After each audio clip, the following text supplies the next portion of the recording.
Hello friends, आज हम लोग बेसिक इंटरव्यू क्वेश्चंस का पार्ट 5 देखेंगे जो कि इलेक्ट्रिकल एंड इलेक्ट्रॉनिक्स कम्युनिकेशन के लिए बहुत ही महत्वपूर्ण है। और ये सारे क्वेश्चन सभी को जानने चाहिए क्योंकि डे टू डे लाइफ में इसे यूज किया जाता है। अगर आप लोग पार्ट 1, 2, 3, 4 नहीं देखे हैं तो उसका लिंक डिस्क्रिप्शन बॉक्स में मिल जाएगा, आप वहाँ से उसे देख सकते हैं। तो देखते हैं आज का पहला question. Why is mobile called as a cell phone? आप लोग बहुत बार मोबाइल को सेल फ़ोन बोलते हुए सुना होगा, तो इसे क्यों बोला जाता है? देखिए, मोबाइल जो होता है एक नेटवर्क पे काम करता है जो कि वायरलेस नेटवर्क होता है। और आप लोग टावर देखे होंगे, हर एक एरिया में टावर दिखता होगा और उस टावर के अंदर एक एरिया डिफाइंड होता है, वो सेलुलर स्ट्रक्चर का होता है, हेक्सागोनल स्ट्रक्चर का होता है।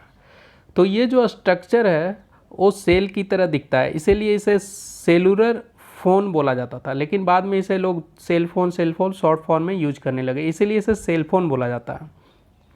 जो ये टावर होता है एक दूसरे से कनेक्टेड होता है through MTSO, mobile telephone switching office. ये क्या करता है, आपको अगर एक टावर से दूसरे टावर में कनेक्ट होना है, एक मोबाइल से दूसरे मोबाइल में, तो इसी के थ्रू हम लोग कनेक्ट होते हैं। और एक चीज़ और पूछा जाता है कि इसे स्मार्टफोन क्यों कहते हैं? मोबाइल इसलिए बोला जाता है क्योंकि हम एक जगह से दूसरे जगह ले जा सकते हैं, इसलिए ये मूवमेंट में यूज हो सकता है। लेकिन इसे स्मार्टफोन क्यों बोला जाता है? स्मार्टफोन इसलिए बोला जाता है क्योंकि ये फ़ोटो लेने के लिए, वीडियो लेने के लिए या गाना सुनने के लिए, ऐप यूज करने के लिए, मतलब स्मार्ट वे में यूज कर सकते हैं, इसलिए इसे स्मार्टफोन कहते हैं। देखते हैं हम लोग दूसरा क्वेश्चन।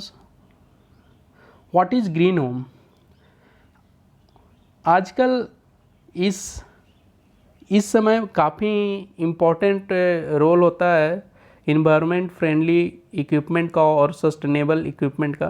तो हम लोग आज जितने भी होम बना रहे हैं वो सस्टेनेबल होना चाहिए, कम रिसोर्सेस यूज होना चाहिए, जितना कम हो सके इलेक्ट्रिसिटी यूज होना चाहिए, रिन्यूएबल रिसोर्सेस का ज़्यादा यूज होना चाहिए। जैसे अगर हम लाइट यूज करते हैं घर में, तो घर का स्ट्रक्चर ऐसा होना चाहिए जिसमें नेचुरल लाइट से हमारा लाइटिंग हो जाए, कम से कम ये जो बल्ब हो उसे यूज करना पड़े। तो ये क्या है, एक ग्रीन होम का सिग्निफिकेंस है, क्योंकि हम लोग जानते हैं कि जितने रिसोर्सेस है वो फ्यूचर के लिए काम आ सकती है। तो ये सस्टेनेबल होना चाहिए। जैसे सोलर एनर्जी, हम लोग सोलर सेल का यूज कर सकते हैं, या फिर वाटर हार्वेस्टिंग वो भी कर सकते हैं। जैसे बरसात में जो बारिश होता है उसे हम लोग यूज कर सकते हैं। बिल्डिंग में जो मटेरियल यूज होता है उसे अच्छे ढंग से यूज करें तो कम से कम लागत में बनाया जा सकता है। तो ग्रीन होम का कंसेप्ट आया जब हमें इको फ्रेंडली होम चाहिए, ऐसा होम जिसमें रिन्यूएबल रिसोर्सेज का ज़्यादा से ज़्यादा यूज हो, वाटर कंजर्वेशन हो, वाटर का कम यूटिलाइजेशन हो, मटेरियल रिसाइकलिंग के लिए यूज हो। एक टर्म और यूज किया जाता है, ग्रीन हाउस।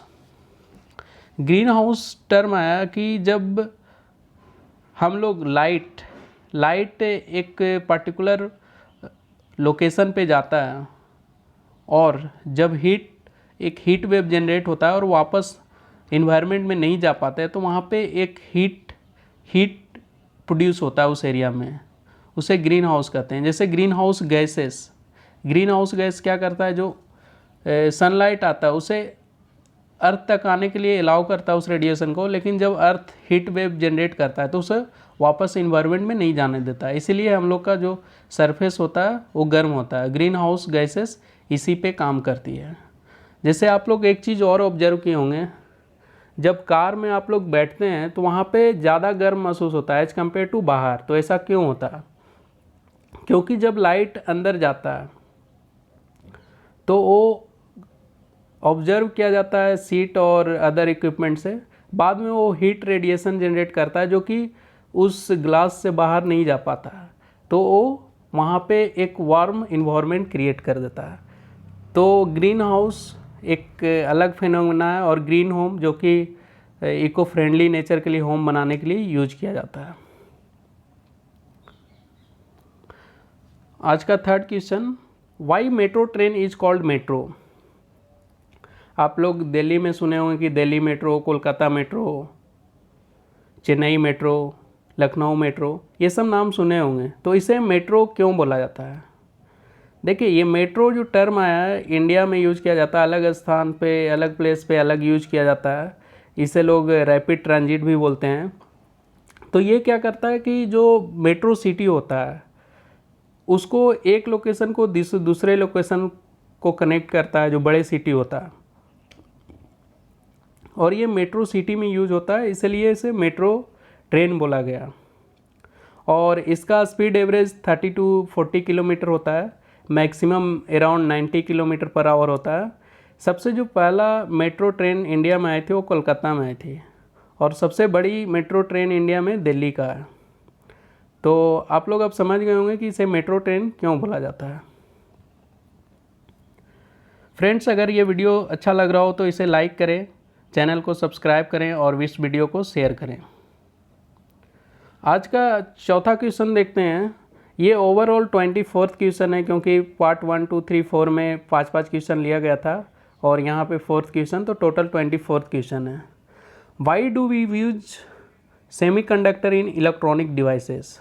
देखिए, सबसे पहले हमें समझना होगा कि इलेक्ट्रॉनिक डिवाइसेस क्या होता है। इलेक्ट्रॉनिक डिवाइसेस इलेक्ट्रॉन के फ्लो को कंट्रोल करता है ताकि किसी भी स्पेसिफिक वर्क को कर सके। तो जो सेमीकंडक्टर होता है वो क्या होता है, मेटल और इंसुलेटर के बीच का प्रॉपर्टी का होता है। इसमें क्या है, अगर टेम्परेचर बढ़ाएंगे तो कंडक्टिविटी बढ़ेगा, लेकिन अगर आप मेटल में टेम्परेचर बढ़ाते हैं तो वहाँ पे कंडक्टिविटी घटता है। इंसुलेटर में ज़्यादा इफेक्ट नहीं पड़ता है क्योंकि वो इंसुलेटेड मटेरियल है।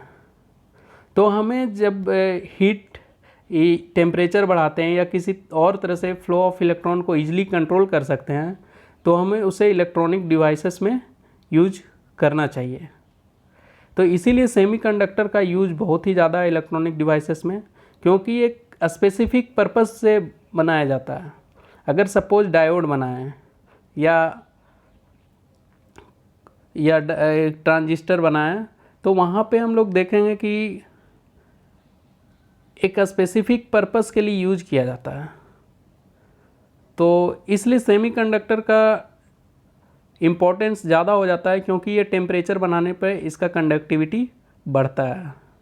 इसका भी दो टाइप होता है, इंट्रिंसिक और एक्सट्रिंसिक। इंट्रिंसिक जिसमें डोपिंग नहीं हो, बिल्कुल प्योर फॉर्म। एक्सट्रिंसिक्स मतलब एक्सटर्नल डोपिंग होता है। एन टाइप मतलब जो पेंटावैलेंट इम्प्योरिटी उसमें ऐड करते हैं। ट्राईवैलेंट जिसमें पी टाइप का इम्प्योरिटी ऐड करते हैं। तो इसे हम सब्जेक्ट में डिटेल से देखेंगे, बट अभी इसीलिए ये बताना ज़रूरी है क्योंकि अभी ये बेसिक क्वेश्चन है। आगे बढ़ते हैं। आज का last question, why don't words gate shock on transmission line? अगर हम लोग ट्रांसमिशन लाइन देखें तो उसमें आप देख सकते हैं यहाँ पे फोटो कि बर्ड्स जो होता है वो बहुत सारे बर्ड्स ट्रांसमिशन लाइन पे बैठा रहता है, तो उसे शॉक नहीं लगता है। लेकिन जैसे ही कोई अगर पर्सन हो, अगर जाके लाइन को टच करे तो उसे शॉक लगता है, उससे करंट फ्लो होता है, इवन डेथ हो जाता है। तो ऐसा क्यों होता है? जब बर्ड बैठता है एक फेज पे, तो उसमें क्या होता है कि आप देखेंगे कि बर्ड्स का जो रेजिस्टेंस होता है एक पैर से दूसरे पैर के बीच में, वो काफ़ी ज़्यादा होता है। और दोनों का अगर आप पैरेलल, कोई ट्रांसमिशन लाइन है उसके बीच पैरेलल एक लाइन बनता है, उसका जो रेजिस्टेंस है बहुत ही कम होता है, negligible as compare to bird का रेजिस्टेंस। तो अगर करंट का पैरेलल इक्वेशन से भी देखें तो करंट बर्ड से बहुत ही कम फ्लो करेगा। साथ में जो पोटेंशियल डिफरेंस इसके पैर के बीच जनरेट होता है वो काफ़ी कम होता है, इसलिए इसमें करंट बहुत कम फ्लो करता है, इसलिए बर्ड नहीं मरता है। लेकिन अगर पर्सन टच कर रहा हो तो ग्राउंड के रिस्पेक्ट में होता है, उसके क्रॉस पोटेंशियल डिफरेंस बहुत ही ज़्यादा होता है, तो इसमें एक सिग्निफिकेंस करंट फ्लो करता है जिसके कारण पर्सन को शॉक लगता है। लेकिन हाँ, अगर बर्ड वही एक फेज और दूसरे फेज को टच करे तो एक ज़्यादा पोटेंशियल डिफरेंस आएगा और उससे डेथ भी होता है। आप लोग कभी कभी देखते होंगे कि ट्रांसमिशन लाइन का दो फेज पे कोई अगर बंदर हो या सांप हो या कोई पक्षी हो टच करता हो तो उसमें वो पक्षी या बंदर मर जाता है। इसलिए मरता है कि पोटेंशियल डिफरेंस बहुत ही ज़्यादा हो जाता है। और उसमें से बहुत ही ज़्यादा करंट फ्लो करता है। आज के वीडियो देखने के लिए धन्यवाद। अगर किसी भी प्रकार का आपका डाउट है तो आप इसे कमेंट बॉक्स में लिख सकते हैं, और अगर आपका किसी भी तरह का इंटरव्यू से रिलेटेड कुछ जानकारी चाहिए या कुछ क्वेश्चन है तो आप इस ईमेल आईडी और फेसबुक पे कांटेक्ट कर सकते हैं।